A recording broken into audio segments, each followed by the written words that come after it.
మూలవాక్యంగా ప్రకటన గ్రంథము 2వ అధ్యాయము 4వ వచనాన్ని చదువుతున్నా. ప్రకటన గ్రంథము 2వ అధ్యాయము 4వ వచనాన్ని చదువుతున్నాను. ఆయనను మొదట నీకుండిన ప్రేమను నీవు వదిలితివని నేను నీ మీద తప్పు ఒకటి మోపవలసి ఉన్నది. మొదట నీకుండిన ప్రేమను నీవు వదిలితివి. ప్రకటన గ్రంథము ఒక ముఖ్యమైన గ్రంథం. ఈ గ్రంథం మీద చాలా విశ్లేషణలు ఉన్నాయి. ఈ గ్రంథం మీద చాలా బోధలు ఉన్నాయి. అయితే అవి ఎంతవరకు సత్యమో అసత్యమో నేను చెప్పను, కానీ ఈ గ్రంథము ఈ దినాల్లో చాలా ముఖ్యమైంది. బైబిల్లో 2 గ్రంథాలు దేవుడు అంచె దినాలకు సంబంధించి వ్రాయించాడు. పాత నిబంధన గ్రంథములో దానియేలు, క్రొత్త నిబంధన గ్రంథములో ప్రకటన గ్రంథం.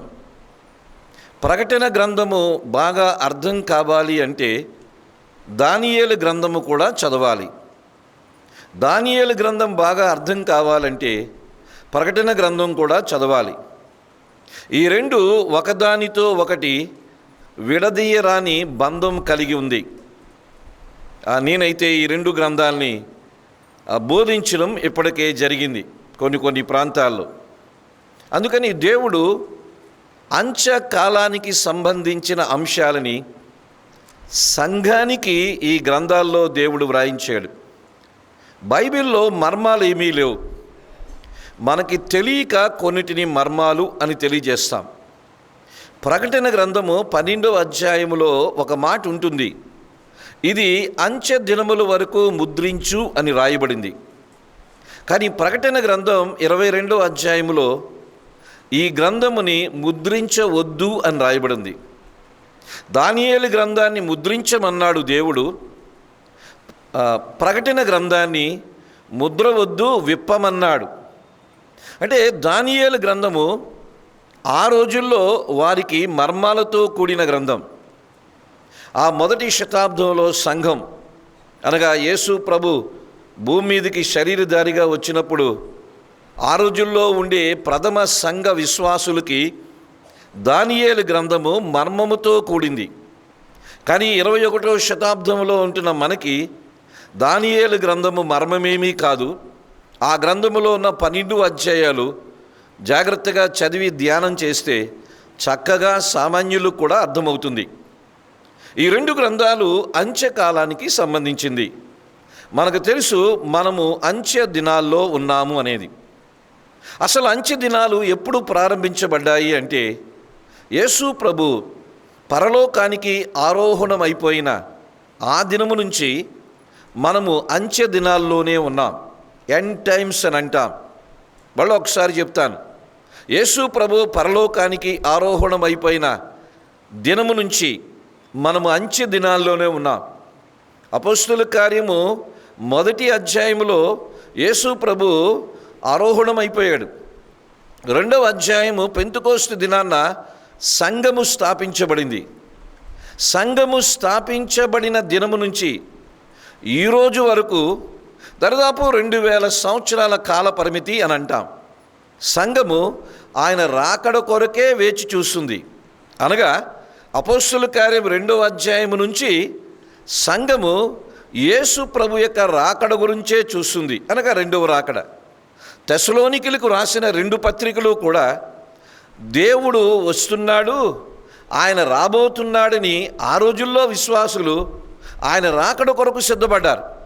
అంటే తెస్సలోనికే సంఘ విశ్వాసులు 2000 సంవత్సరాల క్రితమే ఆయన రాకడ కొరకు సిద్ధపడ్డారు. ఇదిగో వచ్చేస్తున్నాడని. అందుకనే దానికి సంబంధించి రాకడ అంశాలు తెస్సలోనికీయులకు రాసిన మొదటి 2 పత్రికలో దేవుడు వ్రాయిస్తాడు. గతించిన 2000 సంవత్సరాల నుంచి సంఘము ఆయన రాకడ కొరకే వేచి చూస్తుంది. 2000 ఇయర్స్ నుంచి కూడా ఇదిగో యేసు ప్రభు వస్తాడు అని వేచి చూస్తూ ఉంది.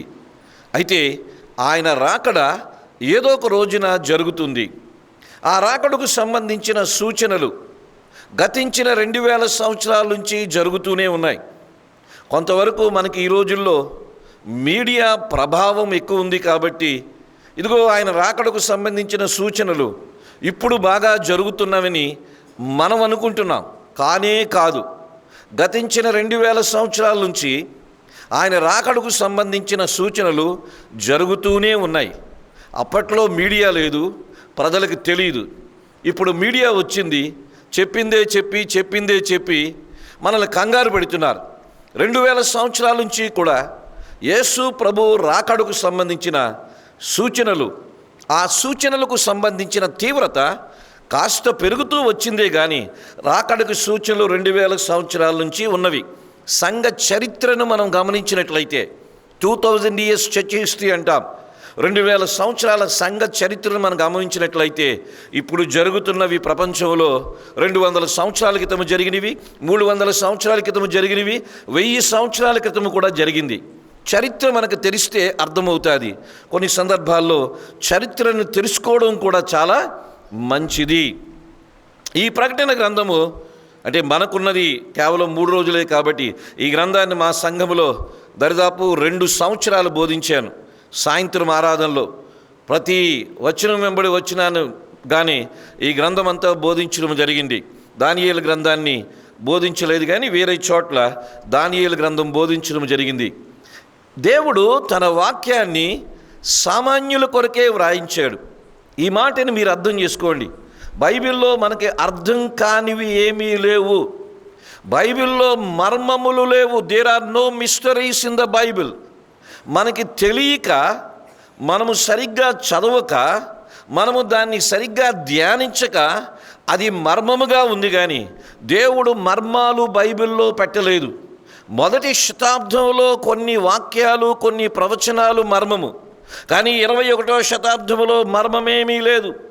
ఆదికాండం 1వ అధ్యాయం 1వ వచనం నుండి ప్రకటన గ్రంథం చివరి అధ్యాయం చివరి వచనం వరకు దేవుడు అరటిపండు తొక్క ఒలిచినట్టుగానే ఈ బైబిల్ గ్రంథాన్ని ఉంచాడు.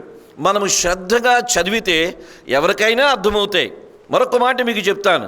బైబిల్ గ్రంథాన్ని దేవుడు పండితుల కొరకు వ్రాయించలేదు, పామరుల కొరకే వ్రాయించాడు. మొదటి శతాబ్దంలో పామరులకి బైబిల్ అర్థమైంది. పేతురు చేపలు పెట్టుకునేవాడు, ఆయనకు అర్థమైంది. యాకోబు, యోహాను, యేసు ప్రభు 12 మంది అపోస్తుల్లో 7 చేపలు పెట్టుకునేవాళ్ళే. వారికి సంస్కృతి లేదు, వాడికి ఎటువంటి తర్బీదు లేదు. వారికి దేవుని వాక్యాలు చాలా స్పష్టంగా అర్థమైనవి.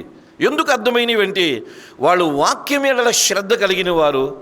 ఆ రోజుల్లో వాక్యం అర్థం కాకపోతే రెండోసారి వినే అవకాశం ఆ రోజుల్లో లేదు.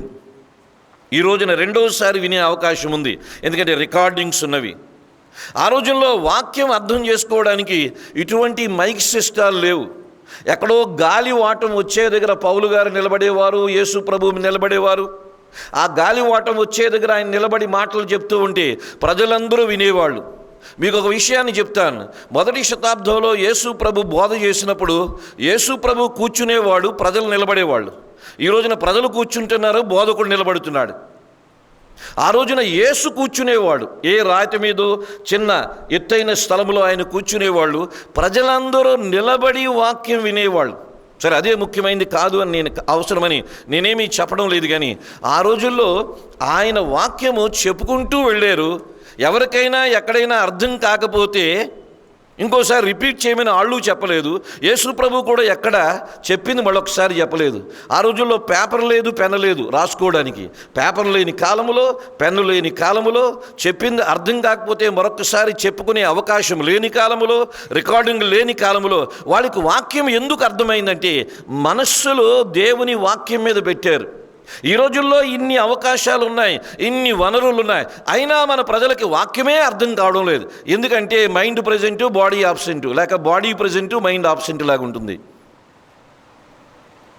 ఎప్పుడైతే మనము వాక్యానికి విలువిచ్చి శ్రద్ధ ఇస్తామో, మన మనస్సుని పూర్తిగా వాక్యం మీద కేంద్రీకృతం చేస్తామో, ఖచ్చితంగా ఆ రోజుల్లో వాక్యం అర్థమైంది. ఈ రోజుల్లో వారికన్నా తెలివైన వాళ్ళకన్నా టెక్నాలజీ మన దగ్గర బాగుంది, వాళ్ళకన్నా అన్ని రంగాల్లో అభివృద్ధి చెందిన మనకి ఖచ్చితంగా వాక్యం అర్థమవుతుంది. అర్థం కానిది దేవుడు బైబిల్ గ్రంథంలో ఏదీ లేదు. అర్థం కావడం లేదంటే సరిగ్గా చదవడం లేదు, ధ్యానం చేయడం లేదంతే. అందుకని ఈ ప్రకటన గ్రంథములో ఏమీ అర్థం కానివి ఏమీ లేవు. ఉన్న ఈ దినాల్లో ఎంతవరకు చెప్పగలనో అంతవరకు నేను మీకు బోధిస్తాను. ఈ ప్రకటన గ్రంథంలో మీరు చూసినట్లయితే ఎన్ని అధ్యాయాలు ఉన్నవి? 22 అధ్యాయాలు ఉన్నవి. 22 అధ్యాయాలని 3 భాగాలుగా మనం ధ్యానం చేయాలి. ఈ 22 అధ్యాయాల్లో 3 భాగాలు ఏమిటంటే, మొదటి భాగము జరిగిపోయిన కాలము. అనగా ప్రకటన గ్రంథము మొదటి అధ్యాయము జరిగిపోయిన కాలానికి సంబంధించింది, భూతకాలము అంటాం. ప్రకటన గ్రంథం మొదటి అధ్యాయము భూతకాలానికి సంబంధించింది. అనగా ఆ మొదటి అధ్యాయములో అక్కడ రాస్తున్నాడు కదా, యేసుక్రీస్తు తన దాసులకు కనబర్చుటకు దేవుడు ఆయనకు అనుగ్రహించిన ప్రత్యక్షత. ప్రకటన గ్రంథము దేవుని ప్రత్యక్షత. ప్రకటన గ్రంథము యేసు ప్రభువు వారి ప్రత్యక్షత. ప్రకటన గ్రంథాన్ని వ్రాసింది యోహాను. ఏ యోహాను? శిష్యుడైన యోహాను, అపోస్తులుడైన యోహాను. ఎందుకంటే మరొక యోహాను ఉన్నాడు, బాప్తిస్మిచ్చు యోహాను. ఆయన కాదు. ప్రకటన గ్రంథము శిష్యుడైన యోహాను వ్రాశాడు. ఆయన పద్మాసు ద్వీపములోకి దేవుడు పంపించాడు ఒక కారణాన్ని బట్టి. వ్రాసినవాడు యోహాను, వ్రాయడానికి బోధించిన వాడు, డిక్టేట్ చేసిన వాడు ఎవరంటే దేవుడే. దేవుడు చెబుతూ ఉంటే యోహాను వ్రాస్తున్నాడు. అయితే దేవుడు పరలోకములో ఉన్నాడు, యోహాను భూమి మీద పద్మాసు ద్వీపములో ఉన్నాడు. మరి ఆయనకి ఈయనకి మధ్యలో కనెక్షన్ ఎలా వచ్చిందంటే దూత ద్వారా తెలియజేస్తున్నాడు. దేవుడు తన వాక్కుని దూతకు తెలియజేశాడు. దూత ఆ దేవుని మాటని పద్మాసు ద్వీపంలో ఉన్న యోహానుకు తెలియజేశాడు. యోహాను వ్రాస్తూ ఉన్నాడు. అందుకని వ్రాసినవాడు యోహాను, బోధించినవాడు యేసు ప్రభు. అందుకని ప్రకటన గ్రంథంలో 22 అధ్యాయాలు కూడా ఇవి ఎవరి మాటలంటే యేసు ప్రభు మాటలు. They are the words of Jesus Christ. అవి యేసు క్రీస్తు ప్రభు మాటలు. రచయిత యోహానే కానీ బోధించింది యేసు ప్రభు. ప్రకటన గ్రంథంలో 22 అధ్యాయంలో ఏ మాటను మీరు చదివినా, ఏ వచన భాగాన్ని మీరు చదివినా అది యేసు ప్రభువే ప్రత్యక్షంగా తెలియజేశాడు అని అర్థం చేసుకోవాలి.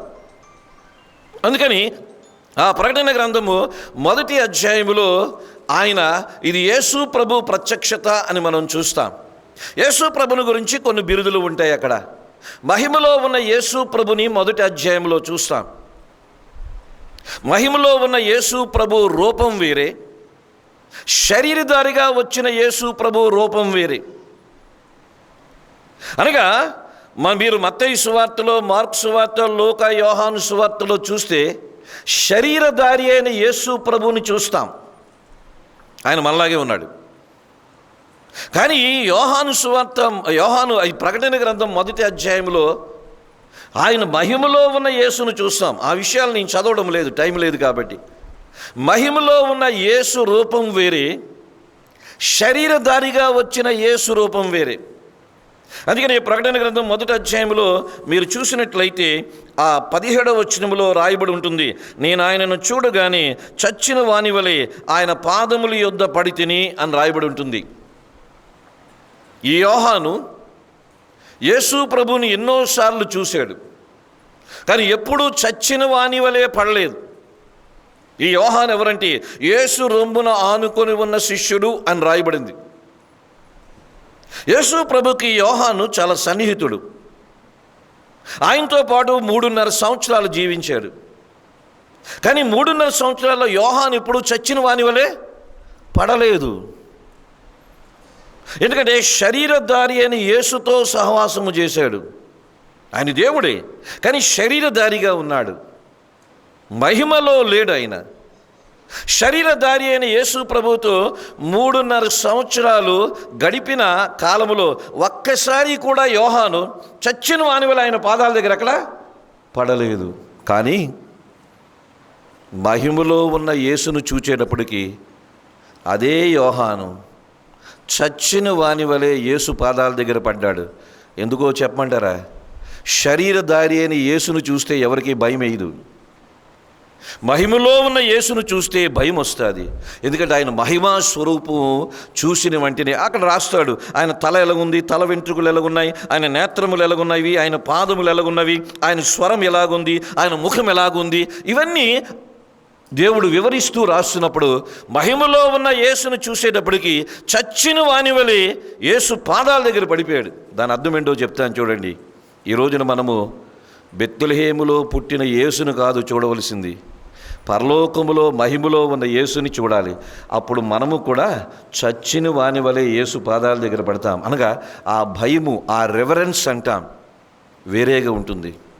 యేసు ప్రభు బెత్లెహేములో పుట్టాడు, పశువుల పాకలు లేక ఆయన పరుండో పెట్టారు, ఆయన శిశువుగా ఉన్నాడు. ఇంకా యేసుని చాలామంది క్రైస్తవులు బెత్లెహేములోనే చూస్తున్నారు. ఇది అజ్ఞానపు క్రైస్తవ్యం, అది అమాయకపు క్రైస్తవ్యం, అది తెలివిలేని క్రైస్తవ్యం అంటారు. యేసు ప్రభు 2000 సంవత్సరాల క్రితం భూమి మీదకి వచ్చాడు. ఇప్పుడు ఆయన భూమి మీద లేడు, ఆయన మహిమలో ఉన్నాడు. మనం బెత్లెహేములో ఉన్న యేసును చూస్తే ఈరోజు ఎవరికీ భయం ఉండదు. కానీ మహిమలో ఉన్న యేసును చూస్తే యోహానే భయపడ్డాడు. చచ్చిన వాని వల్ల ఆయన పాదాల చెంతపడి ఆయన ఆరాధన చేస్తున్నాడు. మనం ఏ యేసును చూసి బ్రతుకుతున్నామో అర్థం చేసుకోవాలి. ఈ రోజున చాలా వరకు క్రైస్తవత్వంలో దేవుడంటే భయం లేదు. ఎందుకంటే బెత్లెహేములో పుట్టిన యేసును చూస్తున్నారే కానీ మహిమలో ఉన్న యేసును చూసి ఆ ఆత్మీయ అనుభవంలోనికి వస్తే మనము ఆయన పాదాల దగ్గర చచ్చిన వాని వలె పడి ఉంటాం. చచ్చిన వాడికి ఏ భావోద్రేకాలు ఉండవు. చచ్చిన వాడిని తన్నాడేమి అరవడో కేకలేడు. అంటే మన సెల్ఫ్ చచ్చిపోద్ది. చచ్చినవాడంటే వాడికి సెల్ఫ్ ఉండదు, ఈగో ఉండదు. యోహాను చచ్చిన వాని వలె యేసు పాదాల దగ్గర పడి ఆయన ఆరాధన చేస్తున్నాడు. ఇది అందుకనే మొదటి అధ్యాయం ఏమిటంటే భూతకాలానికి సంబంధించింది, జరిగిపోయింది. కానీ 2వ అధ్యాయం 3వ అధ్యాయాన్ని మీరు చూసినట్లయితే వర్తమాన కాలానికి సంబంధించింది. సంఘములకు ఆయనే పత్రికలు రాస్తున్నాడు. అపోస్తలుడైన పౌలు సంఘాలకి పత్రికలు రాశాడు. అవి మనకు తెలుసు. గలతీ పత్రిక నుంచి, రోమా పత్రిక నుంచి చూస్తాము. అలాగే యేసు ప్రభు కూడా సంఘాలకి పత్రికలు రాశాడు. అవే ఎఫెసీ సంఘం నుంచి లెవొదికియా సంఘం వరకు 7 సంఘాలకు 7 పత్రికలు ఈయన రాశారు. చాలా జాగ్రత్త వినండి. పౌలు సంఘాలకు రాసిన పత్రికలు సంఘానికి చివరి వర్తమానము కాదు. యేసు ప్రభు సంఘానికి రాసిన పత్రికలు సంఘానికి చివరి వర్తమానాలు. మీకు అర్థమైంది అనుకుంటున్నాను. సంఘానికి దేవుడు ఏం తెలియజేయాలనుకుంటున్నాడు? సంఘం అంటే ఎవరమే? మనమే. సంఘం అంటే సమాజం, సంఘం అంటే రక్షించబడిన గుంపు మనము. సంఘానికి దేవుడు ఇస్తున్న చివరి వర్తమానం, the last messages to the church ఎక్కడ ఉన్నాయి అంటే ప్రకటన గ్రంథం 2-3 అధ్యాయాల్లో ఉన్నాయి. ఇక ఆ తర్వాత సంఘానికి కొత్తగా వర్తమానాలు ఏమీ దేవుడు ఇవ్వలేదు. సంఘానికి చివరి వర్తమానాలు ఎక్కడ మనం చూస్తామంటే 2వ అధ్యాయం 3వ అధ్యాయంలో చూస్తాం. అందుకని ప్రకటన గ్రంథం 2-3 అధ్యాయాలు వాటిని ఏమంటామంటే ప్రెజెంట్ అంటాం, వర్తమానానికి సంబంధించినవి, ఇప్పుడు జరుగుతూ ఉన్న పరిస్థితి. ప్రకటన గ్రంథం 1వ అధ్యాయము జరిగిపోయింది, పాస్ట్, భూతకాలం. ప్రకటన గ్రంథం 2-3 అధ్యాయాలు ప్రజెంట్, వర్తమాన కాలం జరుగుతూ ఉన్నది. మీకు అర్థమవుతుంది కదా? ఇక తర్వాత ప్రకటన గ్రంథం 4వ అధ్యాయం నుంచి మీరు చూసినట్లయితే భవిష్యత్ కాలం, భవిష్యత్తులో జరగబోయే వాటి గురించి దేవుడు వ్రాయించాడు. సో ప్రకటన గ్రంథము మనం సులువుగా అర్థం చేసుకోవాలంటే 3 భాగాలు. మొదటి అధ్యాయము జరిగిపోయింది, 2-3 అధ్యాయాలు జరుగుతూ ఉన్నవి, 4వ అధ్యాయం నుంచి చివరి వరకు జరగబోయేది, ఫ్యూచర్, భవిష్యత్ కాలానికి సంబంధించి. జరిగిపోయిన దాని గురించి తెలుసుకోవాలంటే 1వ అధ్యాయం చదవండి. జరగబోయే వాటి గురించి తెలుసుకోవాలంటే 4వ అధ్యాయం నుంచి చదివితే అర్థమవుతుంది. కానీ ప్రస్తుతం జరుగుతూ ఉన్న వాటి గురించి మనం తెలుసుకోవాలంటే 2-3 అధ్యాయాలు బాగా చదవాలి. నాకు అనిపిస్తూ ఉంటుంది, సంఘముగా మనము ఎక్కువగా తెలుసుకోవాల్సింది what is happening right now. ఈ ప్రపంచంలో ఇప్పుడు ఏం జరుగుతుందో సంఘానికి మనం తెలుసుకోవాలి. చాలా వరకు క్రైస్తవులకి, కొన్నిసార్లు బోధకులకు కూడా ఇంక్విజిటివ్నెస్ అని అంటాం, చాలా గొప్ప ఆసక్తి ఉంటుంది. ఏంటి ఆసక్తి అంటే, అక్కడ యుద్ధం జరుగుతుంది, ఇక్కడ యుద్ధం జరుగుతుంది, తర్వాత అక్కడ ఏదో భూకంపం వచ్చింది, ఇక్కడ ఏదో కరువులు కాటకాలు వచ్చినాయి, అక్కడ హింసలు జరుగుతున్నాయి, నైజీరియాలో హింసలు జరుగుతున్నాయి, భారతదేశంలో కూడా హింసలు వస్తున్నాయి. వీటి గురించి మనకు ఆసక్తి ఎక్కువగా ఉంటుంది. జాగ్రత్తగా వినండి, ఇవన్నీ ఎప్పటి నుంచో జరుగుతున్నాయి. హింసలు లేని కాలము క్రైస్తవ చరిత్రలో లేదు, యుద్ధాలు లేని కాలము క్రైస్తవ చరిత్రలో లేదు, భూకంపాలు లేని కాలము క్రైస్తవ ప్రపంచ చరిత్రలోనే లేదు. అయితే ఒకటి, మనము జరుగుతున్న సంఘటనల్ని ఎక్కువగా విని ఆందోళన చెంది వాటి మీదే ఆసక్తి చూపించకుండా, అసలు సంఘము గురించి దేవుడు ఏమి వ్రాయించాడు, సంఘముగా, ఎందుకంటే నేను మీరు ఎవరంటే మనము సంఘములో భాగం, సంఘములో భాగముగా వ్యక్తిగత విశ్వాసిగా నేను ఎలాగున్నానో ఆలోచన చేయాలి. కొన్నిసార్లు నేను కఠినంగా చెప్తాను, రష్యా ఉక్రెయిన్ యుద్ధం నీకెందుకు, ఇజ్రాయేల్కి గాజా ఈ హమాస్కి జరుగుతున్న యుద్ధం నీకెందుకు, నువ్వు ఆపలేవు. నువ్వు తెలుసుకోవలసింది ఏంటంటే నువ్వు ఎలాగున్నావు దేవుని ముందు, అది తెలుసుకో. వాటి గురించి తెలుసుకోవడం వల్ల మనకే వస్తుంది. మన ఇంక్విజిటివ్నెస్ అంటామంటే మన ఆసక్తికి కొంత మెదడుకు మేత అన్నట్టుగా అది ఉంటుంది. చాలా వరకు సాతానుడు ఏం చేస్తున్నాడంటే క్రైస్తవుల్ని అవసరము లేని వాటితో నింపుతున్నాడు, అవసరమైన వాటికి దూరం చేస్తున్నాడు. చాలా ప్రసంగాలు అలాగే ఉన్నాయి, విచారకరం. ఎందుకంటే ప్రజలు దానికి ఆసక్తి చూపిస్తున్నారు కాబట్టి బోధకులు కూడా అంశాలని బోధిస్తున్నారు. ఆసక్తి చూపించే అంశాలు మనకు అవసరం లేదు, మన జీవితాన్ని సరిచేసుకునే అంశాలు మనకు ముఖ్యమైనవి. అదే ప్రకటన గ్రంథము 2-3 అధ్యాయాల్లో మనం చూస్తాం. ఈ 2-3 అధ్యాయాల్లో 7 సంఘాలు ఉన్నాయి. 7 సంఘాల్లో 5 సంఘాలు లోపము ఉన్న సంఘాలు, 2 సంఘాలు లోపములు లేని సంఘాలు. లోపము లేని సంఘాల గురించి మనం ఇప్పుడు ధ్యానం చెయ్యం, ఎందుకంటే ఆ సంఘాల్లో ఎలాగో లోపాలు లేవు. దేవుని దృష్టిలో ఆ సంఘాలు చాలా పరిపూర్ణంగా ఉన్నాయని చెప్పవచ్చు. స్ఫుర్ణ సంఘము కానీ ఫిలదెల్ఫియా సంఘం కానీ చూస్తే లోపములు లేని సంఘములు. They were very good in the sight of God. దేవుని దృష్టిలో ఆ 2 సంఘాలు అద్భుతంగా ఉన్నాయి. సరే, వాటి గురించి తర్వాత చెప్తాను. కానీ 5 సంఘాలు లోపములున్న సంఘాలు. ఏదో ఒక లోపం ఉంది. ఎఫెసీ సంఘములో ఒక లోపం ఉంది, పెర్గము సంఘములో లోపం ఉంది, తుయతైరా సంఘములో లోపం ఉంది, సార్దీసు సంఘములో లోపం ఉంది, లవొదికీయ సంఘములో లోపం ఉంది. లోపములు ఉన్న సంఘాలు ఎక్కువ, లోపములు లేని సంఘాలు తక్కువ. ఆ రోజైనా ఈ రోజైనా, ఈ రోజుల్లో కూడా లోపములుండే సంఘాలు ఎక్కువ. అలాగని లోపములు లేని సంఘాలు లేవంటే కాదు, లోపములు లేని సంఘాలు ఉన్నాయి. స్ఫుర్ణ లాంటి సంఘాలు కానీ ఫిలదెల్ఫియా లాంటి సంఘాలు కానీ ఈ రోజుల్లో ఉన్నాయి. ఎక్కడున్నాయో నాకు తెలియదు, ఖచ్చితంగా ఉండుంటాయి. అందుకని సంఘాలని ప్రభువు ఒక స్కానింగ్ చేస్తున్నాడు. సంఘాలని ప్రభువు దాని యొక్క విశ్లేషణ ఇస్తున్నాడు. సంఘం అంటే ఏదో కాదు, సంఘం అంటే బోర్డు కాదు, సంఘం అంటే బిల్డింగ్ కాదు, సంఘం అంటే మీరు నేను, you and me are the part of the church. So నేను బోర్డుల గురించి మాట్లాడను. ఎవరి బోర్డులు వాళ్ళకు ఉంటాయి. ఏ బోర్డు ఎవరిని పరలోకానికి తీసుకుని వెళ్దాం, ఏ బోర్డు ఎవరిని పరలోకానికి తీసుకుని వెళ్దాం. పులివెందుల అనే బోర్డు ఒక దగ్గర ఉంటుంది, కానీ ఆ బోర్డు ఎప్పుడు ఊరిలోకి రాదు. ఆ బోర్డు అక్కడే ఉంటుంది, ప్రజలందరినీ ఊరి వైపు నడిపిస్తుంది. ఏదో సంఘము, ఏదో ఒక సహవాసంలో ఉంటాం. There is nothing wrong in it. అయితే ఒకటి, నేను సంఘములో ఉన్నానా అన్నది ముఖ్యమే, యేసులో ఉన్నానా అన్నది ఇంకా ముఖ్యమైనది. చాలామంది సంఘములో ఉన్నారు, చాలా సంతృప్తి. I'm in the church, I'm associated with so and so church. నేను సంఘములో ఉన్నాను, ఫలానా సంఘములో ఉన్నాను, సంతోషం. అది యేసులో ఉన్నామా లేదా?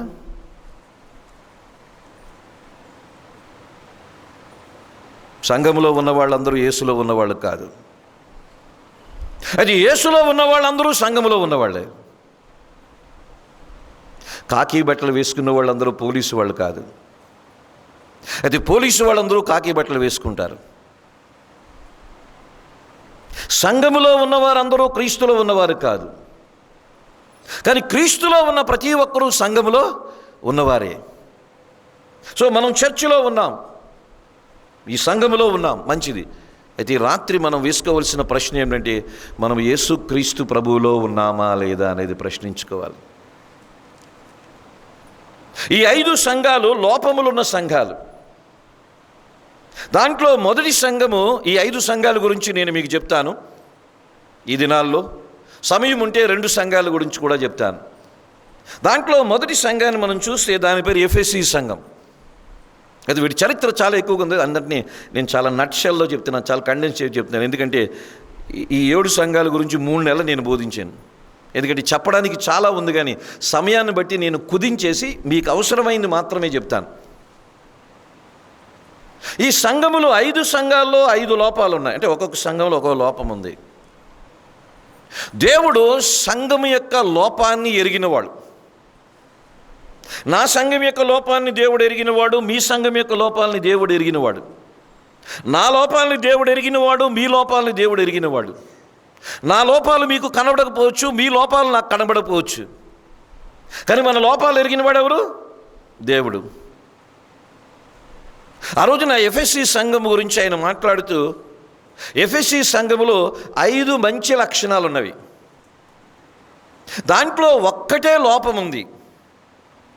మొదట్లో ఆ లోపాన్ని నేను చదవడం జరిగింది, కానీ దానికి ఉన్న 5 లక్షణాలు ఏంటో చెప్తున్నాను చూడండి.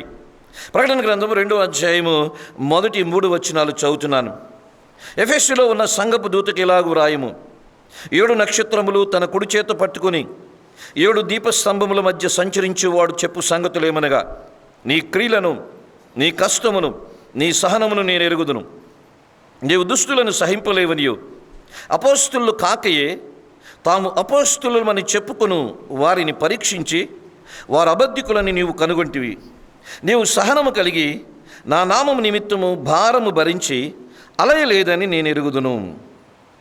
తర్వాత 6వ వచనం: అయితే ఈ ఒకటి నీలో ఉన్నది, నీకోలైతుల క్రియలు నీవు ద్వేషించుచున్నావు, నేను కూడా వీటిని ద్వేషించుచున్నాను.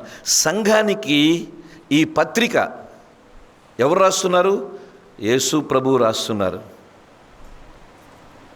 రాసి ఎవరికి ఇచ్చారు? అది యోహాను రాశాడు, యేసు ప్రభు డిక్టేట్ చేస్తున్నాడు, బోధిస్తున్నాడు. ఆ సంఘపు దూతకి ఇవ్వమంటున్నాడు. సంఘపు దూత అంటే సేవకుడు అని అర్థము. సంఘపు దూత అంటే సంఘ పెద్దలని అర్థం. ఇదిగో ఎఫెసీ సంఘ పెద్దలారా, ఇదిగో యేసు ప్రభు మీ గురించి ఈ విషయాలు తెలియజేశాడు. ఇదిగో ఈ ఉత్తరం మీరు తీసుకోండి. ఎఫెసీ పెద్దలు ఆ ఉత్తరాన్ని చదివిస్తే ఆ సంఘం గురించి దేవుడు ఏమని తెలియజేశాడో చూడండి. 5 మంచి లక్షణాలు తెలియజేశాడు, ఒక్క లోపాన్ని తెలియజేశాడు. మంచి లక్షణాలు ఏమిటంటే, నీ క్రియలను, ఎఫెసీ సంఘము క్రియలు బాగున్నాయి. They have got good service. ఎఫెసీ సంఘము క్రియలు బాగున్నాయి, వాళ్ళ సేవ బాగుంది. నీ క్రియలు అంటే దేర్ మినిస్ట్రీ, నీ సర్వీసు, నీ పరిచర్య బాగుంది. బహుశా ఎఫెసీ సంఘం మంచి పరిచర్య చేస్తుంది. ఎఫెసీ సంఘం మంచి సువార్త ప్రకటన చేస్తుంది. ఎఫెసీ సంఘం మనలాగే కొన్ని మీటింగులు పెట్టుకుంటుంది. ఎఫెసీ సంఘము క్రియలు బాగున్నాయి, సేవ బాగుంది. రెండవది, నీ కష్టమును నేను ఎరుగుదును. అనగా ఎఫెసీ సంఘము త్యాగము బాగుంది, త్యాగముతో కూడిన సంఘం. ఆ సంఘములో ఉన్న బిడ్డలు త్యాగము చేస్తున్నారు. వాళ్ళ ధనమును త్యాగం చేస్తున్నారు ఉండవచ్చు, వాళ్ళ సమయాన్ని త్యాగం చేస్తూ ఉండవచ్చు. ఎన్నో విషయాల్లో ఎఫెసీ సంఘ విశ్వాసులు త్యాగముతో ఉన్నారు. నీ కష్టము నేను ఎరుగుదును అంటే నీ త్యాగాలు నేను ఎరుగుదును, నీ క్రియలు నేను ఎరుగుదునంటే నీ సేవ నాకు తెలుసు, నీ సహనమును నేను ఎరుగుదును. సహనం, పేషెన్స్. ఆ సంఘానికి ఎంత సహనం ఉందో, ఎంత సహనం అంటే కష్టాల్లో కానీ, హింసల్లో కానీ, ఇబ్బందుల్లో కానీ ఆ సంఘము ఎంతో సహనముగా ఉందంట. నీ సహనము నేను ఎరుగుదును.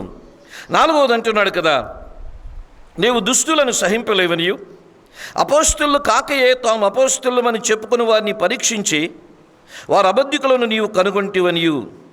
ఆ సంఘానికి ఉన్న మరొక లక్షణం ఏంటంటే ఆ సంఘము సత్యము కొరకు ఆరాటపడే సంఘం. ఆ సంఘము దుర్బోధకులకు దూరంగా ఉంది. ఆ సంఘము అసత్యానికి దూరంగా ఉంది. ఆ సంఘము సత్యానికి కట్టుబడి ఉంది. అంటే అందుకనే అంటున్నాడు దేవుడు, ఇదిగో నువ్వు దుర్బోధకుల బోధలు వినడం లేదు, నువ్వు దుర్బోధకులకు చాలా దూరంగా ఉంటున్నావని ఎఫెసీ సంఘము గురించి దేవుడు అంటున్నాడు. నీ క్రియలు, నీ సేవ నాకు తెలుసు. రెండవది, నీ త్యాగము నాకు తెలుసు, నీ కష్టము నాకు తెలుసు. మూడవది, నీ సహనము నాకు తెలుసు. నాలుగవది, నీ వాక్య సత్యము కొరకు నీకున్న ఆరాటము. దుర్బోధకుల విషయంలో నువ్వు వారిని ఏ విధంగా వారికి దూరంగా ఉంటున్నావో అది కూడా నాకు తెలుసు. ఇక ఐదవది అంటున్నాడు కదా, నీవు నీకోలైతుల క్రియలను ద్వేషిస్తున్నావు అంటున్నాడు. ఆ సంఘంకి ఐదవ లక్షణం ఉంది ఏంటంటే నీకోలైతులని ద్వేషిస్తుంది. నీకోలైతులు ఎవరంటో చెప్తాను. నీకోలైతులు అంటే అర్థం ఏమిటంటే అక్కడ హైరార్కిజం అని ఉంటుంది. అంటే అధికారాన్ని చలాయించేవాళ్ళు. నీకోలైతులు ఎవరంటే అధికారాన్ని చలాయించేవాళ్ళు నీకోలైతులు. చాలా సంఘాల్లో ఈ నీకోలైతులు లాంటి పరిస్థితులు ఉంటాయి. క్లర్జీ అండ్ లైటీ అంటాం. అంటే అర్థం ఏంటంటే మేము వేరే, మీరు వేరే, మేము సేవకులమే, మీరు విశ్వాసులు, అంతే, మీరు మేము అంత క్లోజ్గా ఉండడానికి వీల్లేదు. నీకోలైతులు ఎవరంటే సంఘములో విభజనలు తీసుకుని వచ్చేవాళ్ళు. నీకోలైతులు ఎవరంటే మేము మీకన్నా అనుభవం ఉన్నవాళ్ళమి, మేము మీకన్నా గొప్పవాళ్ళమి, మేము మీకన్నా మాకు బాగా తెలుసు, మీకన్నా మాకు అనుభవం ఉందని కొంత విభజన తీసుకుని వచ్చేవాళ్ళు నీకోలైతులు. మీకు అర్థమవుతుందా? అందుకని నీకోలైతులు ఎవరంటే అజమాయిషీ చేసేవాళ్ళు. నీకోలైతులు ఎవరంటే కొందరు తక్కువ, కొందరు ఎక్కువ అన్నట్టుగా ప్రజల్ని చూసేవాళ్ళు, విభజన తీసుకుని వచ్చేవాళ్ళు. అందుకని ఎఫెసీ సంఘం గురించి దేవుడు అంటున్నాడు కదా, ఇదిగో నీకోలైతులు నువ్వు ద్వేషిస్తున్నావు అనగా సంఘాన్ని విభజించే వారి ఎడల నువ్వు చాలా జాగ్రత్తగా ఉన్నావు. సంఘాన్ని విభజించే వారి విషయంలో నువ్వు రాజీ పడ్డం లేదు. సంఘాల్లో నీకోలైతులు ఉండడానికి వీల్లేదు, అజమాయిషీ చేసేవారు ఉండడానికి వీల్లేదు, విభజనలు తీసుకుని వచ్చేవారు ఉండడానికి వీల్లేదు. సంఘములో అందరూ సమానమే. అనుభవాలు ఎక్కువ ఉండొచ్చు, వాక్య జ్ఞానం ఎక్కువ ఉండొచ్చు, ఆయనంత మాత్రాన తక్కువ ఎక్కువ అనేది ఏ సంఘములో ఉండదు. నీకోలైతులు ఎవరంటే మీకన్నా మాకు అనుభవం ఎక్కువ, మీకన్నా మాకు వాక్య జ్ఞానం ఎక్కువ, మీకన్నా మాకు ఎక్కువ తెలుసు అని మీరు తక్కువ, మేము ఎక్కువ అని విభజించేవారే నీకోలైతులు. ఎఫెసీ సంఘము నీకోలైతులను కూడా ద్వేషిస్తుందంటే అంటే విభజనలని ఇష్టపడని సంఘం. బాగుంది, చాలా బాగుంది ఎఫెసీ సంఘం. ఎఫెసీ సంఘంలో నీకోలైతులు లేరు. మీకు అర్థమవుతుందా? ఎఫెసీ సంఘములో చెప్పుకోవడానికి 5 మంచి లక్షణాలు ఉన్నాయి. సేవ బాగుంది, త్యాగము బాగుంది, సహనం ఉంది, సత్యాన్ని ప్రేమిస్తున్నారు, దుర్బోధకులకు దూరంగా ఉంటున్నారు, విభజనలు అస్సలు సహించడం లేదు, ఎక్కువ తక్కువ అనే భేదాభిప్రాయాలు ఆ సంఘములో లేవు. ఈ 5 లక్షణాలు చాలా బాగున్నాయి సంఘాలు. అది ఎఫెసీ సంఘం గురించి ఎవరు చెప్తున్నారంటే యేసు ప్రభువే చెప్తున్నాడు. ఈ సంఘము గురించి ఎవరు చెప్తున్నారు? ఈ సాక్ష్యం ఎవరు చెప్తున్నారు? యేసు ప్రభు. మీకు ఒక మాట చెప్పమంటారా? మన గురించి సాక్ష్యము, కరెక్ట్ సాక్ష్యం ఎవరిస్తారంటే దేవుడే. ఒక సంఘము గురించి సరైన సాక్ష్యం ఎవరు ఇవ్వగలరంటే దేవుడు. ఎందుకంటే ఏ సంఘము గురించి ఏ ఒక్కరికి పూర్తిగా తెలియదు. ఒక విశ్వాసి గురించి ఇంకో విశ్వాసికి పూర్తిగా తెలియదు. మనుషుల ఆంతర్యము ఎరిగిన వాడు ఎవరంటే దేవుడే. దేవునికి తెలిసినంతగా స్పష్టంగా ఆయన కన్నుల ముందు సమస్తము నగ్నముగా ఉందని అంటాడు. హెబ్రీ పత్రిక 4వ అధ్యాయంలో మనం చూసినట్లయితే దేవునికి తెలిసినంతగా పారదర్శకంగా మన గురించి కానీ మన సంఘాల గురించి కానీ ఎవరికీ తెలియదు. అందుకని పొరపాటున ఫలానా సంఘం చెడ్డది, ఫలానా విశ్వాస చెడ్డవాడు అని అనకూడదు. ఎందుకంటే ఎవరి గురించి ఎవరికి పూర్తిగా తెలియదు. అందరి గురించి స్పష్టంగా ఎరిగిన వాళ్ళు ఒక్కరే, ఎవరైనా దేవుడు. Only God knows who is right and who is wrong. త్వరపడి ఒకరి మీద మనము చెడ్డవారు అని చెప్పకూడదు. త్వరపడి ఒక సంఘాన్ని కూడా మనము నెగిటివ్గా చెప్పకూడదు. అయితే సంఘాల గురించి పూర్తిగా ఎరిగింది ఎవరంటే యేసు ప్రభువే. ఎఫెసీ సంఘములో 5 లక్షణాలు ఉన్నవి, చాలా మంచి లక్షణాలు ఉన్నవి. యేసు ప్రభు అంటున్నాడు ఇవన్నీ బాగున్నాయి, అయితే నీలో ఒకటి లోపం ఉంది. అదే మనం చదువుకున్నాం. అయినను మొదటి నీకుండిన ప్రేమను నువ్వు వదిలితివని నేను నీ మీద తప్పు ఒకటి మోపవలసి ఉన్నది. 5 మంచి లక్షణాలు ఉన్నవి, ఒక్కటే చెడ్డ లక్షణం ఉంది. 5 మంచి గుణాలు ఉన్నవి, ఉండకూడదు ఒకటే ఉంది. కానీ దేవుడు దాన్ని బహిర్గతం చేస్తున్నాడు.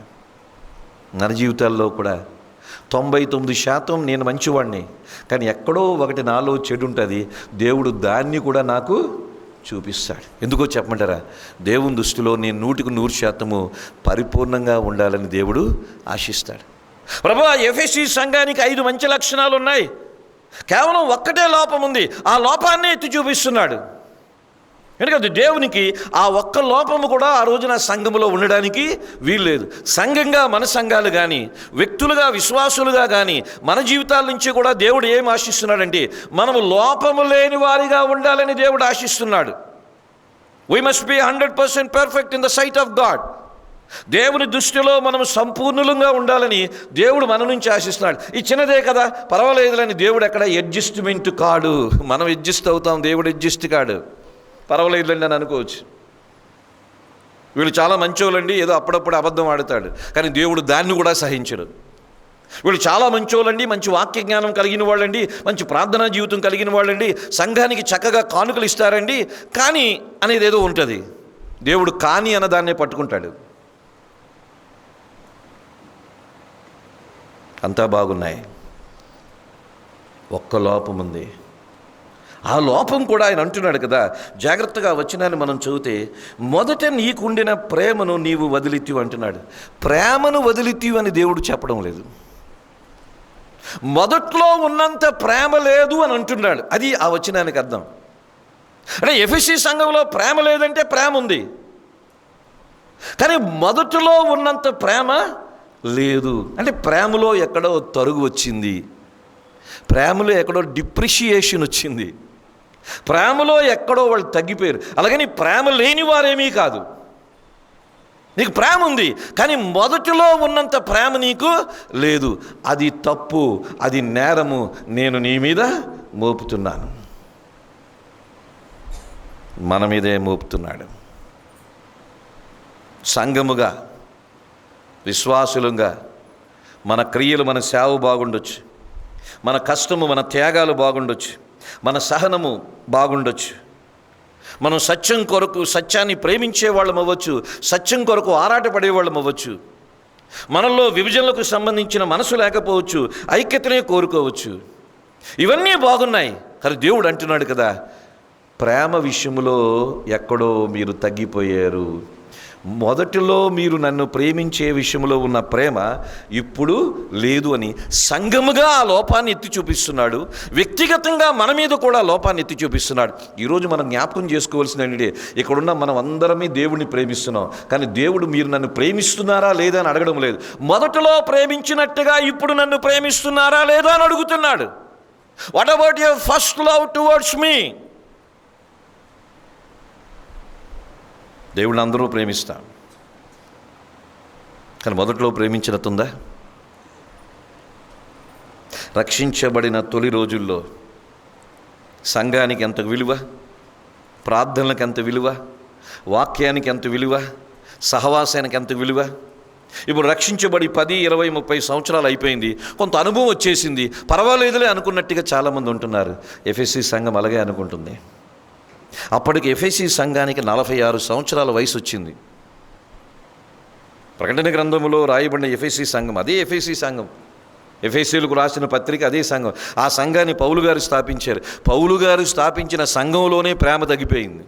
ఇక మీరు నేను స్థాపించే సంఘాల్లో ప్రేమ ఎక్కడ ఉంటుంది? అందుకని ఎవరో స్థాపిస్తే ప్రేమ ఉంటుందని అనుకోవద్దు. అపోస్తలుడైన పౌలే స్వయంగా స్థాపించిన ఎఫెసీ సంఘములో 46 సంవత్సరాలు అయిపోయింది. అప్పుడు పౌలు గారు మరణించాడు, తిమోతి మరణించాడు, ఇంకా అప్పుడు యోహానే ఉన్నాడు. యోహాను ఆ ఎఫెసీ సంఘానికి కాపరి. అప్పటికి ఇది క్రీస్తు శకం 90వ సంవత్సరంలో జరిగింది. 46 సంవత్సరాల తర్వాత ఆ సంఘం ఏమైపోయిందంటే ప్రేమలో తగ్గిపోయింది. ఆ సంఘము స్వయంగా పౌలు గారు స్థాపించిన సంఘములోనే 46 సంవత్సరాల తర్వాత ప్రేమలో లోపం వచ్చేసింది. మన సంఘాలు ఎలాగుంటాయి? ఎవరు స్థాపించారో అనేది ముఖ్యం కాదు, ఎలాగున్నామనేది ముఖ్యం కాదు.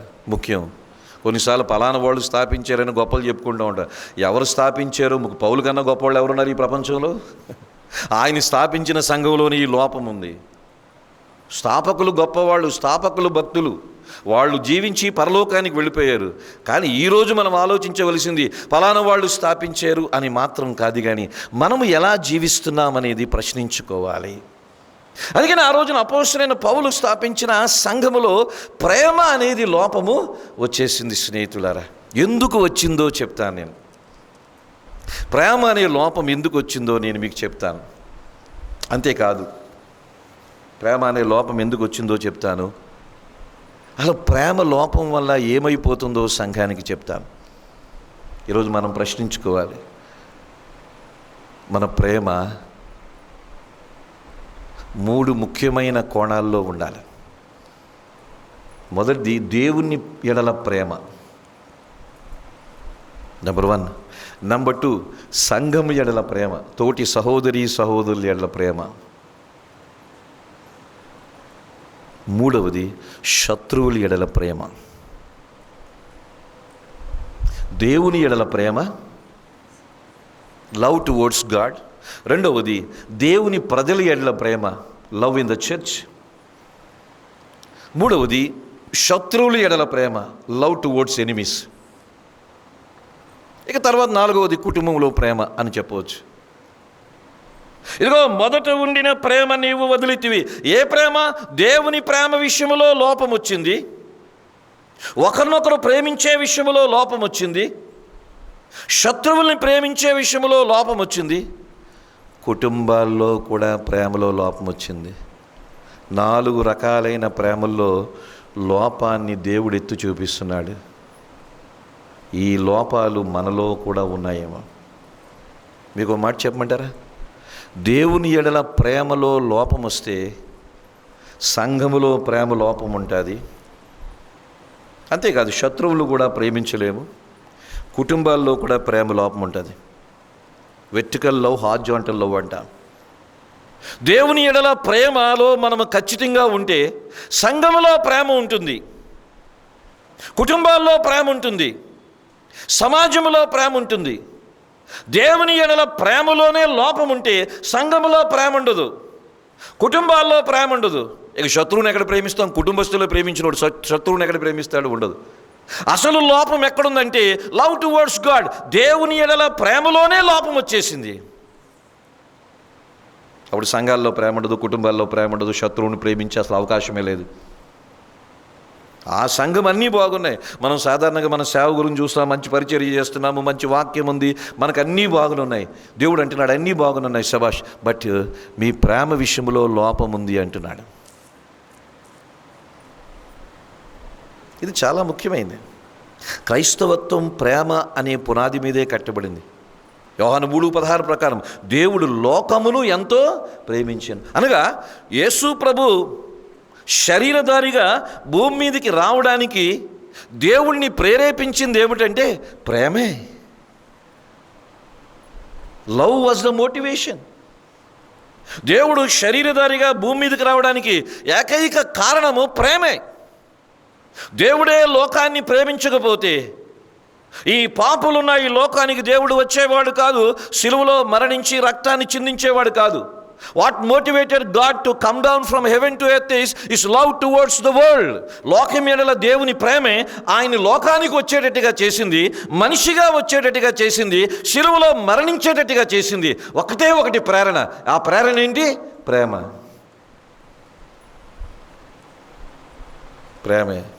ప్రేమే లేకపోతే క్రిస్మస్ లేదు, ప్రేమే లేకపోతే ఈ ప్రపంచంలో క్రైస్తవత్వమే లేదు. ప్రేమే దేవుణ్ణి ప్రేరేపించి లోకానికి శరీరధారిగా తీసుకుని వచ్చింది. అందుకని దేవుని ఎడల ప్రేమ చాలా ముఖ్యమైనది. ఆ దేవుని ఎడల ప్రేమ దేవుడు ఆశిస్తున్నాడు. విశేషం ఏమిటంటే ఎఫెసీ సంఘం గురించి మనం ధ్యానం చేస్తే చాలా విషయాలు చాలామందికి తెలుస్తాయి, కానీ ప్రేమ విషయంలో చాలా లోపాలు కనబడుతున్నాయి. ఏంటి లోపాలు? ప్రేమ విషయంలో మనం తగ్గిపోవడానికి గల కారణం ఏంటి? దేవుని ఎడల ప్రేమ, సంఘ విశ్వాస ఎడల ప్రేమ, అంటే సంఘములో ప్రేమ, మూడవది కుటుంబంలో ప్రేమ, నాలుగవది శత్రువులు. ఈ ప్రేమలో లోపం రావడానికి కారణం ఏంటో 4 లక్షణాలు చెప్తాను. ప్రేమ తగ్గిపోవడానికి గల కారణం చూడండి, మత్తయి సువార్త 24వ అధ్యాయం. మత్తయి సువార్త 24వ అధ్యాయము 12వ వచనం. అక్రమము విస్తరించుట చేత అనేకుల ప్రేమ చల్లారును. ప్రేమ తగ్గిపోవడానికి, ప్రేమ చల్లారడానికి మొదటి కారణం ఏమిటంటే అక్రమము, లాలెస్నెస్ అని అంటాం. ఈరోజున సంఘాల్లో ప్రేమ తగ్గిపోయింది, యేసు ప్రభు యేళ్ళ ప్రేమ తగ్గిపోయింది, కుటుంబాల్లో భార్యాభర్తలు, బంధువులు, స్నేహితుల మధ్య ప్రేమ తగ్గిపోయింది. కారణం ఏమిటంటే అక్రమము విస్తరించింది. అక్రమము అంటే ఏంటో చెప్తున్నాను, జాగ్రత్త వినండి. అక్రమము అంటే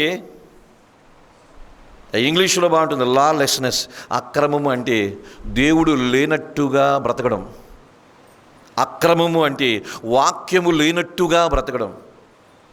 దేవుడు లేని వారు ఎలా జీవిస్తారో, వాక్యము ఎరగిన వాళ్ళు ఎలా జీవిస్తారో, అక్రమంలో ఉండేవాళ్ళు ఎలా జీవిస్తారు. లాలెస్నెస్ అంటే అక్రమములో ఉండేవాళ్ళు ఎవరంటే దేవుడు అనేవాడు లేడు అన్నట్టుగా జీవిస్తారు. వాక్యం అన్నది లేనట్టుగా జీవిస్తూ ఉంటారు. అంటే భయము లేకుండా జీవిస్తారు. ఎక్కడైతే దేవుని ఎడల భయభక్తులు ఉండవో అక్కడ అక్రమం ఉంటుంది. అక్రమం ఉన్న దగ్గర ప్రేమ ఉండదు. దేవుని ఎడల భయభక్తులు లేకపోతే అక్కడ అక్రమం ఉంటుంది. అక్రమం ఉన్న దగ్గర ప్రేమ ఉండదు. ప్రేమ చల్లారిపోవడానికి గల కారణం ఏంటంటే అక్రమము. అక్రమానికి కారణం ఏంటంటే దేవుడంటే భయం లేదు. నేను ఎవరి గురించో చెప్పడం లేదు, క్రైస్తవుల గురించే చెప్తున్నాను. I'm not talking about Hindus, I'm talking about Christians. క్రైస్తవత్వంలో కూడా అక్రమం ఉంది. క్రైస్తవత్వంలో కూడా దేవుడంటే భయం లేదు చాలామందికి. ఎక్కడైతే అక్రమం ఉందో, ఎక్కడైతే దేవుని ఎడల భయభక్తులు ఉండవో అక్కడ ప్రేమ తగ్గిపోతుంది. ఎందుకు ప్రేమ తగ్గిపోయింది? ఎందుకు అందరినీ ప్రేమించలేకపోతున్నాం? దేవుణ్ణి సరిగా ప్రేమించలేకపోతున్నాం. మిగతా క్రైస్తవుల్ని అందరినీ ప్రేమించలేకపోతున్నాం. ఎందుకంటే అందరూ చర్చికి వెళ్తున్నారు, అందరూ యేసు ప్రభువుని నమ్ముకున్నవాళ్ళే, కానీ ఒకరంటే ఒకరికి ద్వేషం. ఎందుకో చెప్పమంటారా? అక్రమము అనగా దేవుడంటే భయం లేదు. నా మటుకు నేను నా వ్యక్తిగత జీవితంలో ఏమి నేర్చుకున్నానంటే నాకు డినామినేషన్తో సంబంధం లేదు. I love everybody. I love everybody. ఎవరు వాక్యం చెప్పడానికి పిలిచినా నేను వెళ్తాను. I don't have any boundaries. ఎందుకంటే నాకు మాదిరి యేసు ప్రభువే. యేసు ప్రభు పరలోకం నుంచి భూమి మీదకి వచ్చాడు. ఎవరి కొరకు వచ్చాడు? పాపుల కొరకు వచ్చాడు. ఏ డినామినేషన్ కొరకు వచ్చాడు? ఆయనకి డినామినేషన్ లేదు. డినామినేషన్లో మనం పెట్టుకున్నాం. He loved everybody. I should love everybody. You should love everybody. ఎక్కడైతే అక్రమము విస్తరిస్తుందో అక్కడ భయం లేదు. భయం లేని చోట ప్రేమ ఉండదు. ప్రేమ లేకపోవడానికి మొదటి కారణం అక్రమం. రెండవ కారణం చెప్తాను చూడండి. ప్రేమ లేకపోవడానికి రెండవ కారణము మత్తయి సువార్త 19వ అధ్యాయము 8వ వచనము. మత్తయి సువార్త 19వ అధ్యాయం 8వ వచనము. ఆయన మీ హృదయ కాఠిన్యమును బట్టి మీ భార్యలను విడనాడ మోషే సెలవిచ్చెను గాని ఆది నుండి అలాగూ లేదు. ప్రేమ తగ్గిపోవడానికి కారణము హృదయ కాఠిన్యము, హార్డ్నెస్ ఆఫ్ హార్ట్. ప్రేమ తగ్గిపోవడానికి గల కారణం భార్యాభర్తల మధ్య ప్రేమ కానీ, దేవుని ఎడల మనం చూపించే ప్రేమ కానీ, సంఘములో విశ్వాసుల మధ్య ఉండే ప్రేమ కానీ తగ్గిపోవడానికి గల కారణం ఏంటంటే హృదయ కాఠిన్యం. హృదయాలు బండ అయిపోయినాయి. మనం పాటలు పాడతాం, హృదయం బండగానే ఉంటుంది. మనం వాక్యం వింటాం, హృదయం బండగానే ఉంటుంది. అబ్బో మనం ప్రార్థన చేస్తాం, హృదయం బండగానే ఉంటుంది. ఇవన్నీ పై మత కార్యాలు చేస్తున్నాం, కానీ హృదయము బండబారిపోయిన చోట ప్రేమ ఉండదు. భార్యని ప్రేమించలేకపోవడం, భర్తని ప్రేమించలేకపోవడం, సంఘములో తోటి విశ్వాసుల్ని ప్రేమించలేకపోవడం, ఇతర క్రైస్తవుల్ని ప్రేమించలేకపోవడం, దేవుణ్ణి ప్రేమించలేకపోవడం గల కారణం ఏంటంటే హృదయ కాఠిన్యము, హార్డ్నెస్ ఆఫ్ హార్ట్. ఇవన్నీ క్రైస్తవుల గురించే చెప్పాడు. అక్రమము ద్వారా ప్రేమ చల్లారిపోతుంది. హృదయ కాఠిన్యము ద్వారా ప్రేమ చల్లారిపోతుంది. మరొక కారణం కూడా చూపిస్తాను చూడండి. తిమోతికి రాసిన 2వ పత్రిక 3వ అధ్యాయం. తిమోతికి రాసిన 2వ పత్రిక 3వ అధ్యాయం 3వ వచనంలో చూస్తే, అంత్య దినముల్లో అపాయకరమైన కాలములు వచ్చినని మనం చూస్తాం. దాంట్లో మొదటి ఎలాగనగా మనుష్యులు స్వార్థప్రియులు. ప్రేమ తగ్గిపోవడానికి గల కారణం ఏంటంటే స్వార్థం, సెల్ఫిష్నెస్. స్వార్థప్రియులు అంటే అర్థం ఏంటో చెప్తున్నారు. తమ్మును తాము ప్రేమించుకునేవాళ్ళు, ఇతరుల్ని ప్రేమించలేని వాళ్ళు. తమ్మును తాము ప్రేమించుకునే వాళ్ళు ఎక్కడైతే ఉంటారో అక్కడ ప్రేమ లోపిస్తుంది. స్వార్థం ఉన్న దగ్గర ప్రేమ ఉండదు. అది ఎవరైనా చూడండి, స్వార్థం ఉన్న దగ్గర ప్రేమ ఉండదు. If I'm a selfish guy, I cannot love you, I cannot love everybody. అసలు యేసు ప్రభుకి స్వార్థం లేదు, అందుకని అందరినీ ప్రేమించాడు. యూదుల్ని ప్రేమించాడు, అన్యజనుల్ని ప్రేమించాడు, పాపములో ఉన్నవారిని సైతం ప్రేమించాడు. పాపములో పట్టబడిన స్త్రీని కూడా అమ్మా అని పిలిచాడు. మనం ఏమైనా పిలుస్తామా? పాపములో పట్టబడిన వాళ్ళని అమ్మా అని పిలిచే సంస్కృతి సాంప్రదాయం ఈరోజు మనకుందా? పాపములో జీవిస్తున్న వాళ్ళని ఏరా ఒరే అని అంటాం, కానీ యేసు ప్రభు అమ్మా అన్నాడు. ఏమి సాంప్రదాయం అయింది! ఎంత గౌరవించాడు! పాపములో పట్టబడిన స్త్రీని కూడా ఆయన గౌరవించాడు. మనం తిడతాం, బుద్ధి లేదా, జ్ఞానం లేదా అంటాం. మనం ఏదో పెద్ద పరిశుద్ధుల్లాగా.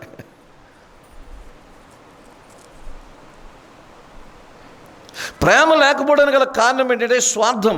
స్వార్థప్రియులు, సెల్ఫ్ లవర్స్ అని అంటాం. స్వార్థం ఎక్కడైతే ఉంటుందో అక్కడ ప్రేమ ఉండదు. నా సంఘమే అని అనుకున్నాం అనుకోండి, ఇంకో సంఘాన్ని ప్రేమించలేము. మా చర్చిలో కూడా అందరికీ చెప్తాను, కావాలంటే ఆయన అడగండి, అందరినీ ప్రేమించండి. వాళ్ళతో రాజీ పడం, మనం వెళ్ళి వాళ్ళతో ఏమి కలిసిపోం. మన సత్యం మందే, మన సిద్ధాంతం మందే. అయితే ఒకటి, అందరినీ ప్రేమించాలి. వాళ్ళు ఎవరైనా కనబడితే ప్రైజ్లాడి చెప్పండి, బ్రదర్ బాగున్నారా, సిస్టర్ బాగున్నారా, మీ ఫ్యామిలీ ఎలాగుంది, చాలా సంతోషం, మీకు వీలుంటే మా చర్చికి రండి అని చెప్పండి. కానీ ద్వేషించొద్దు. ఒక మాట చెప్తున్నా, ద్వేషించి ఎవరిని సంపాదించలేము, ప్రేమించే ఎవరినైనా సంపాదించగలం. By hating you lose people, by loving you attract people. అలాగని వాళ్ళతో కలిసిపోం, మన సత్యం మందే. కానీ ఒకటి, అందరినీ ప్రేమించాలి. ప్రేమ లేకపోవడానికి మూడవ కారణం ఏమిటంటే స్వార్థం, సెల్ఫిష్నెస్ ఎక్కడైతే వచ్చిందో అక్కడ ప్రేమ ఉండదు. నేను చెప్పేది కదా, ఇవన్నీ బైబిల్లోనే చెప్తున్నాయి. అక్రమం ఉన్న దగ్గర ప్రేమ ఉండదు, హృదయ కాఠిన్యం ఉన్న దగ్గర ప్రేమ ఉండదు, స్వార్థం ఉన్న దగ్గర ప్రేమ ఉండదు. 4వ చెప్తున్నాను చూడండి, యోహాను రాసిన మొదటి పత్రిక 2వ అధ్యాయం 16వ వచనం చూస్తే, యోహాను రాసిన మొదటి పత్రిక 2వ అధ్యాయం 16వ వచనము, లోకములో ఉన్నదంతయు అనగా శరీరాశయు, నేత్రాశయు, జీవపడంబమును తండ్రి వలన పుట్టినవి కాదు, అవి లోక సంబంధమైనవే. 15వ వచనంలో ఉంటాయి, ఈ లోకమునైనను లోకములో ఉన్న వాటినైనను ప్రేమింపకుడి, ఎవడైనను లోకమును ప్రేమించని ఎడల తండ్రి ప్రేమ వానిలో ఉండదు. ప్రేమ చల్లారిపోవడానికి గల కారణం ఏంటో చెప్పమంటారా? ప్రేమ తగ్గిపోవడానికి గల 4వ కారణం, లోకాన్ని ప్రేమిస్తున్నాం. ఎక్కడైతే లోకం మీద ప్రేమ ఎక్కువగా ఉంటుందో ఆ కుటుంబములైనా ప్రేమ తగ్గిపోద్ది, సంఘములైనా ప్రేమ తగ్గిపోద్ది, దేవుని ముందు కూడా ప్రేమ తగ్గిపోద్ది. అందుకని ప్రేమ, మొదట నీకుండిన ప్రేమను నువ్వు వదిలితివే. ప్రేమ తగ్గిపోవడానికి 4 కారణాలు మనం చూసాం. ఒకటి అక్రమం అని చూసాం, రెండవది హృదయ కాఠిన్యం అని చూసాం, మూడవది స్వార్థం అని చూసాం, 4వది లోకములో జీవించడం, లోకములో ఉండిపోవడం. ఈ 4 ఎక్కడైతే ఉంటాయో ప్రేమ ఉండదు, ప్రేమలో తగ్గిపోతాం. మనం ఎలాగున్నాం? ప్రేమ లేని వాళ్ళ గురించి దేవుడు ఏం చెప్తున్నాడో చూడండి. ప్రేమ లేని వాళ్ళ గురించి దేవుడు ఏం చెప్తున్నాడంటే, యోహాను రాసిన మొదటి పత్రికలో నేను మీకు చూపిస్తాను. ప్రేమ లేని వాళ్ళు ఎవరంటే చూడండి, యోహాను రాసిన మొదటి పత్రిక 2వ అధ్యాయము 10వ వచనము, 1 John 2:10. యోహాను రాసిన మొదటి పత్రిక 2వ అధ్యాయము 9వ వచనం చదువుతున్నాను. వెలుగులో ఉన్నానని చెప్పుకొనుచు తన సహోదరుని ద్వేషించువాడు ఇప్పటి వరకు చీకటిలోనే ఉన్నాడు. ప్రేమ లేనివాడు ఎవరంటే చీకటిలో ఉన్నవారు. అదేంటంటే మేము చర్చిలో ఉన్నాము కదా, మనం చర్చిలో ఉండొచ్చు, దేవుని దృష్టిలో మనం ఎక్కడున్నాము? చీకటిలో ఉన్నాము. ప్రేమ లేని వాళ్ళు ఎవరంటే చీకటిలో ఉన్నవారు. రెండవది, ప్రేమ లేనివారు ఎవరంటే అక్కడే 10వ వచనంలో ఉంది కదా, తన సహోదరుని ప్రేమించేవాడు వెలుగులో ఉన్నవాడు, అతని యందు అభ్యంతర కారణం ఏదీ లేదు. తన సహోదరుని ద్వేషించేవాడు చీకటిలోనే ఉండి చీకటిలో నడుచున్నాడు. రెండవది, ప్రేమ లేనివాడంటే చీకటిలో ఉండడం మాత్రమే కాదు, చీకటిలోనే జీవిస్తున్నాడు.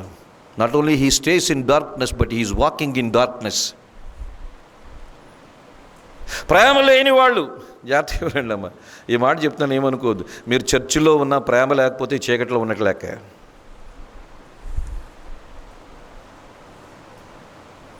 చీకట్లో ఉన్నారు, చీకట్లోనే నడుస్తున్నాము. మూడవది, ప్రేమ లేని వాళ్ళు ఎవరంటే యోహాను మొదటి పత్రిక 3వ అధ్యాయం 15వ వచనం. యోహాను మొదటి పత్రిక 3వ అధ్యాయం 15వ వచనం. తన సహోదరుని ద్వేషించేవాడు నరహంతకుడు. రెండవది, ప్రేమ లేనివాడు హంతకుడు. ప్రేమ లేని వాళ్ళు హంతకులు. మన గురించే చెప్తున్నాడు. నేను ఎవరిని చంపలేదు, నరకలేదు అనుకోవచ్చు, కానీ మనం ప్రేమ చూపించకపోతే దేవుడు మనకిస్తున్న పేరు ఏమిటంటే హంతకులు అంటున్నాడు.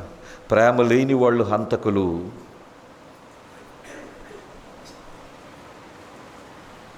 నాలుగవది, ప్రేమ లేని వాళ్ళు ఎవరంటే 4వ అధ్యాయం 1 యోహాను 4వ అధ్యాయం 8వ వచనము. దేవుడు ప్రేమస్వరూపి, ప్రేమ లేనివాడు దేవుణ్ణి ఎరుగడు. నాలుగవది, ప్రేమ లేని వాళ్ళు ఎవరంటే దేవునిని ఎరగని వాళ్ళు. ప్రేమ లేని వాళ్ళు ఎవరంటే దేవుడు ఎవరో వాళ్ళకి తెలియదు. ప్రేమ లేని వాళ్ళు దేవుణ్ణి ఎరగని వాళ్ళు అని మనం చూస్తాం. ఐదవది, చివరిది 4వ అధ్యాయము 1 యోహాను 4వ అధ్యాయము 20వ వచనం చూస్తే, 1 యోహాను 4వ అధ్యాయం 20వ వచనం చూస్తే, ఎవడైనాను నేను దేవుణ్ణి ప్రేమించుచున్నానని చెప్పి తన సహోదరుని ద్వేషించిన యెడల అతడు అబద్ధికుడు. ఐదవది, ప్రేమ లేని వాళ్ళు ఎవరంటే లయర్స్, అబద్ధికులు.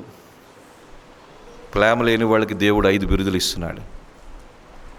ఒకటి, చీకట్లో ఉంటున్న వాళ్ళు. రెండవది, చీకట్లో నడుస్తున్న వాళ్ళు. మూడవది, హంతకులు. నాలుగవది, దేవుణ్ణి ఎరగిన వాళ్ళు. ఐదవది, అబద్ధికులు. ఆ ఎఫెసీ సంఘాన్ని ఉద్దేశించి దేవుడు అంటున్నాడు కదా, నేను ముగిస్తున్నాను.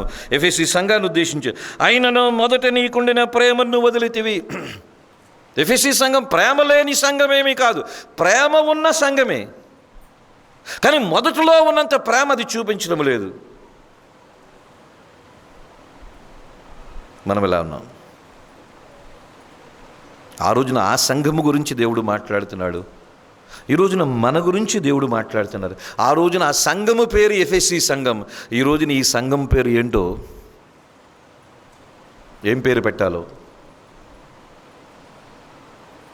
సంఘం అంటే ఏదో అందరి గురించి అని మాట్లాడడం కాదు, వ్యక్తిగతంగా నా గురించి నేను ఆలోచన చేయాలి.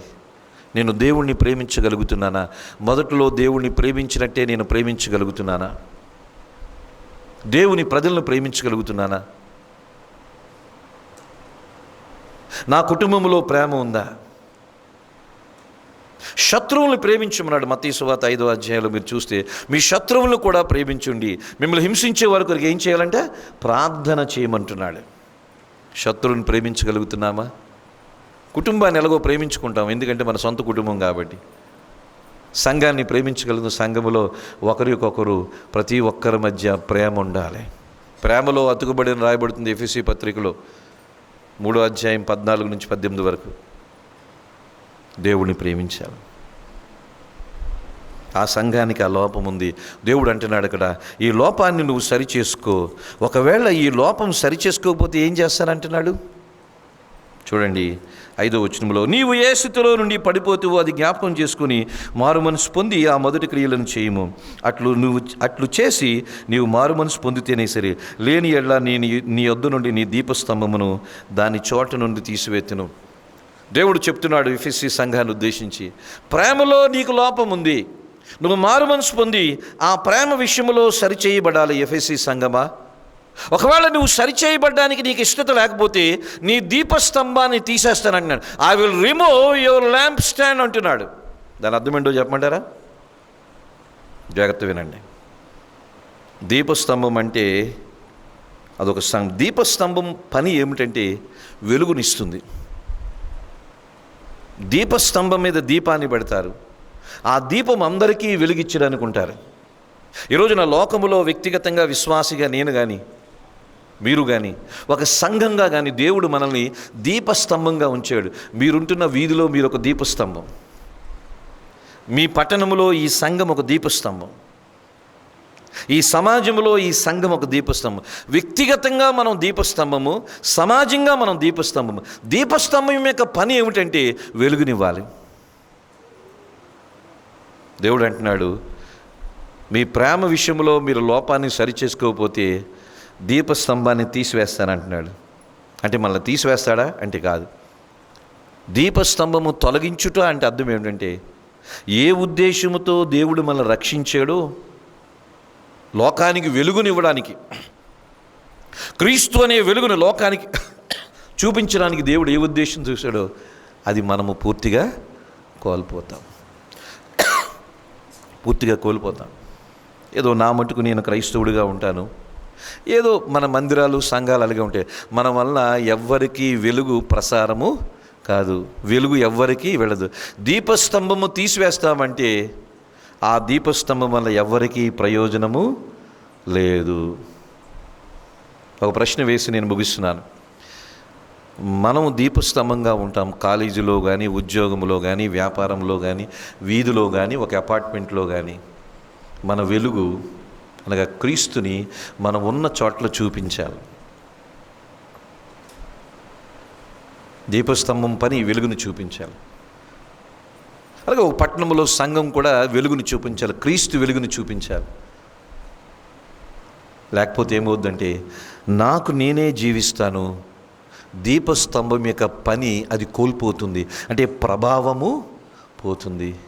ఇట్ లూజెస్ ఇట్స్ ఇన్ఫ్లుయెన్స్ అని అంట. ప్రేమ లేని చోట ప్రభావం ఉండదు. వ్యక్తిగతంగా నాలో ప్రేమ లోపిస్తే నేను ఎవరిని ప్రభావితం చేయలేను యేసు ప్రభు కొరకు. అలాగే సంఘములో ప్రేమ లేకపోతే ఆ సంఘం ఎవరిని ప్రభావితం చేయదు. ఏదో ఎవరు మట్టుకు వాళ్ళు చర్చికి వెళ్తారు, ఇది నా సంఘం అనుకుంటారు, కానీ ఆ సంఘం వల్ల ఆ ఊరికి కానీ ఆ రాష్ట్రానికి కానీ ఏమీ ఉపయోగం లేదు. ఎందుకంటే చర్చ్ లూజెస్ ఇట్స్ ఇన్ఫ్లుయెన్స్. దీపస్తంభమును తీసివేయటం అంటే ప్రభావము కోల్పోతుంది. ఒక క్రైస్తవుడిగా మనం ప్రభావం కోల్పోతాం, అంటే ఎవరిని ప్రభావితం చేయం. మత్తయి సువార్త 5:16 ప్రకారం చూస్తే ఎవరిని ప్రభావితం చేయం. మనం వెలుగుంటున్నాం, మన జీవితాలు ప్రభావం చూపించాలి. మీరు ఉన్న చోట ఆ వెలుగు ప్రసరించాలి. మనం ఉన్న చోట క్రీస్తు వెలుగు లోకానికి తెలియజేయాలి. ప్రభావం కోల్పోతే మీరు లోకానికి వెలుగు అన్నాడు, ఆ ఉద్దేశం మనము మరుగు చేస్తున్నట్లు లెక్క. ఎఫెసీ సంఘములో 5 మంచి లక్షణాలు ఉన్నవి. ఆ ఒక్క లోపాన్ని దేవుడు ఎత్తి చూపించాడు. ప్రేమ తగ్గిపోవడానికి 4 కారణాలు చూశాం. ప్రేమ కోల్పోయిన వాళ్ళు ఎటువంటి పేర్లు దేవుడు పెడుతున్నాడు 5 కారణాలు చూశాం. ప్రేమ కలిగి ఉందాం. ఆ రోజున ఆ సంఘంలో లోపం ఉంది, మనలో ఉంటే సరి చేసుకుందాం.